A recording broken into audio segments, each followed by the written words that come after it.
À la une de l'actualité de ce mercredi 27 avril, la gendarmerie d'Auvergne-Rhône-Alpes s'équipe de Renault Alpine.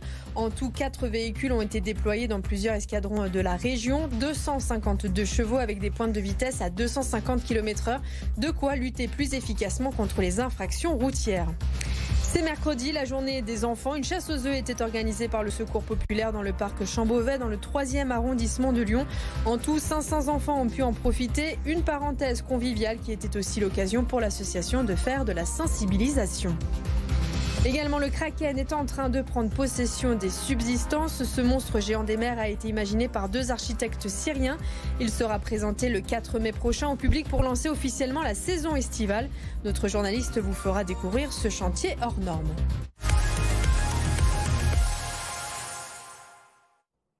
Si vous vous faites doubler sur les routes de la région par une voiture bleue à toute vitesse, ne vous étonnez pas. Plusieurs escadrons de gendarmerie d'Auvergne-Rhône-Alpes ont été équipés aujourd'hui de Renault Alpine, 252 chevaux, pour lutter plus efficacement contre les infractions routières. Lucinologue. 252 chevaux dans le moteur et des pointes à 250 km/h. Pour pouvoir conduire cette Alpine à 110, ce pilote de la gendarmerie a suivi une semaine de formation sur circuit. L'objectif principal, c'est rouler vite, en sécurité, tout en connaissant bien son véhicule. On rattrape des véhicules qui roulent à très grand excès de vitesse, en très grand excès de vitesse. Donc on est amené nous-mêmes à rouler à un très grand excès de vitesse et à pouvoir anticiper et connaître notre voiture hyper bien et également adapter notre vitesse et le mouvement de la voiture en fonction du mouvement des autres véhicules également sur la route, 4 véhicules comme celui-ci sont donc en service dès maintenant sur les autoroutes de la région afin de lutter contre les excès de vitesse importants. 21% des accidents mortels sont d'ailleurs causés par la vitesse. La vitesse augmente de plus de 5 points sur les causes de ces accidents mortels. Donc on est bien sur un phénomène qui est tout à fait important en matière d'impact sur la sécurité routière. Il faut savoir que sur toute l'année 2021, c'est plus de 12 500 vitesses de plus de 40 km/h qui ont été constatées au cours de l'année. Et sur le premier trimestre 2022, on est déjà à plus de 3000 très grandes vitesses constatées en seulement 3 mois. Sur le premier trimestre 2022, le nombre d'accidents mortels a augmenté de 15% par rapport à 2021.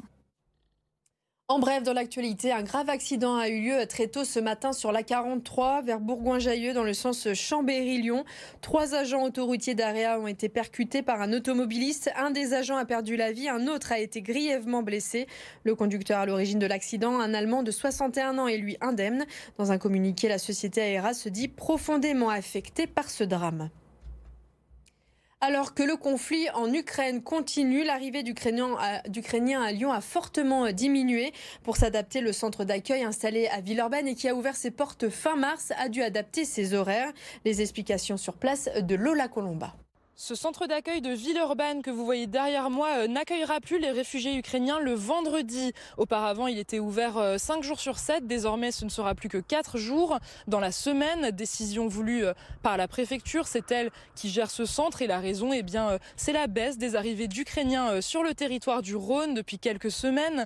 Tout à l'heure, j'étais à l'intérieur du centre. Je discutais avec des agents qui me confirmaient cette tendance. Cet après-midi, il n'y avait que 10 personnes dans le centre. Je vous propose d'écouter à ce propos Julien Péroudon, le sous-préfet du Rhône en charge de ce lieu d'accueil. C'est une fermeture qui est liée surtout à une diminution de la demande. On a des flux qui sont clairement en train de diminuer sur l'arrivée des Ukrainiens dans le département. Et c'est vrai que sur les premiers temps d'ouverture du centre, on délivrait environ une centaine, 120 autorisations provisoires au séjour pour la protection temporaire.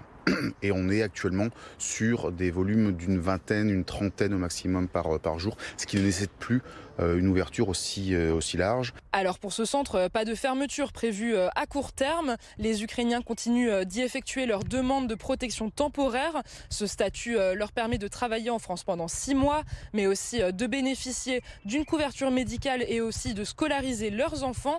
Au total, ce sont 1500 personnes qui ont bénéficié du dispositif qui a été mis en place fin mars. Et depuis, certains Ukrainiens ont trouvé des solutions de logement ou du travail via des acteurs du monde associatif ou des particuliers. 8 personnes sur 10 seront exposées un jour dans leur vie au papier. Humain, très contagieux s'il persiste. Ce virus peut provoquer des cancers du col de l'utérus ou encore de la gorge. Toute la semaine, le centre Léon Bérard fait une campagne de sensibilisation pour encourager les jeunes filles et les jeunes hommes à se faire vacciner. Écoutez. Ce vaccin existait uniquement pour les filles et en France, le taux de vaccination est autour de 20%. Ce qui est sur un plan de santé publique considéré comme insuffisant.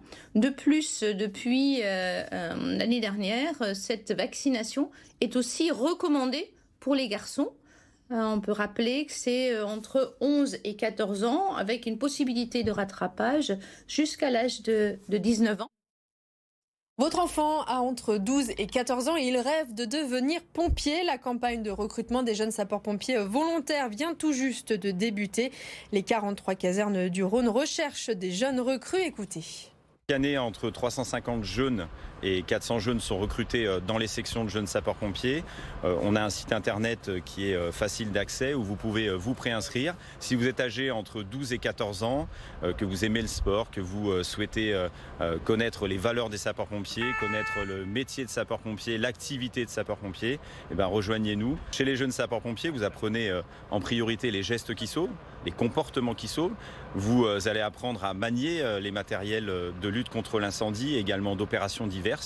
Vous allez apprendre ces techniques durant les 4 années avec un axe important sur le secours à personne puisque c'est une mission à 80% des sapeurs-pompiers.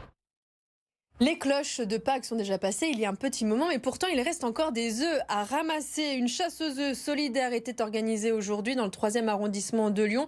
Une chasse organisée par le Secours populaire, l'occasion de lier convivialité et sensibilisation. Un reportage de Jérémy Pain et Maëva Comsi. Trouver des œufs dans un parc, c'est pas toujours facile, mais les enfants sont assez doués pour ça. J'ai un rouge qui est très doux et un bleu, mais ils sont pas en chocolat, ils sont en mousse. Mais pour transformer ces œufs en chocolat, quelques questions de sensibilisation. L'école est obligatoire ? Oui. Oui, et c'est gratuit ou faut payer ? Faut payer. Mais non, c'est gratuit. Non. En France. Pour la cantine, c'est pas gratuit. Oui, pour la cantine, c'est pas gratuit. On fait un grand quiz pour les enfants, mais c'est vrai que c'est plutôt ciblé sur 9-12 ans. Et après, derrière ça, sur un certain nombre d'enfants, on évalue à quel point on a pu les sensibiliser, même dans l'objectif qu'après eux-mêmes s'engagent pour la solidarité internationale. Et j'ai ma collègue qui m'a dit qu'on a déjà récupéré quelques contacts d'enfants qui vont s'engager.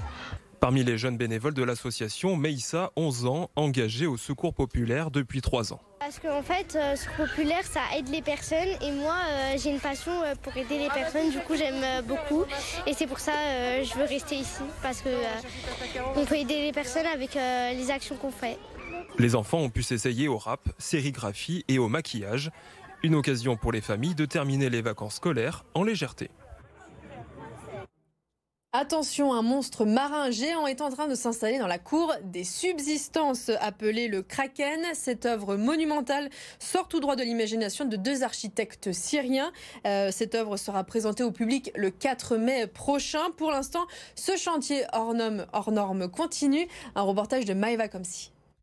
15 mètres de haut sur 25 mètres. Le Kraken s'invite dans la cour des subsistances. Ce monstre de la mythologie scandinave qui surgit des fonds marins a été repensé spécialement pour le site. Pour nous, cet monstre, ça représente les relations entre tous les artistes du monde. Il va relier avec ses tentacules non seulement les bâtiments dans le site, mais aussi tous les artistes du Méditerranée. C'est comme un pont culturel pour connecter tous les artistes. Pas seulement dans cet endroit, mais dans le monde entier. Un chantier géant où tout est conçu sur place pendant 6 semaines. De la découpe à l'installation du squelette en bois, une vingtaine de bénévoles participent au projet. On est en train de monter les différentes tentacules avec ce qu'on a déjà assemblé, donc ce qu'on voit ici. Ce sont des ronds qui vont constituer en fait la forme finale des tentacules du Kraken. Ce qu'on ne connaît pas, et ça doit être pareil pour tout le monde, c'est cette manière de faire les écailles qu'on voit sur les tentacules par exemple. C'est une façon de recouvrir en fait une structure qui est propre à ces artistes-là. Et ça c'est leur technique, c'est leur manière de faire. Et sous le Kraken, la scène extérieure où se produiront des artistes lyonnais et internationaux. Donc il va y avoir pendant tout le mois de mai, juin, juillet différents temps d'activation, de performance. Ici sous le Kraken, une terrasse géante dans laquelle, au sein de laquelle on va pouvoir profiter du site et de l'agrément que propose le site. Profiter aussi des beaux jours et de nouer de nouvelles relations avec les équipes artistiques qui seront là. Spectacles, ateliers, concerts seront en grande majorité gratuits. Ouverture au public le 4 mai prochain.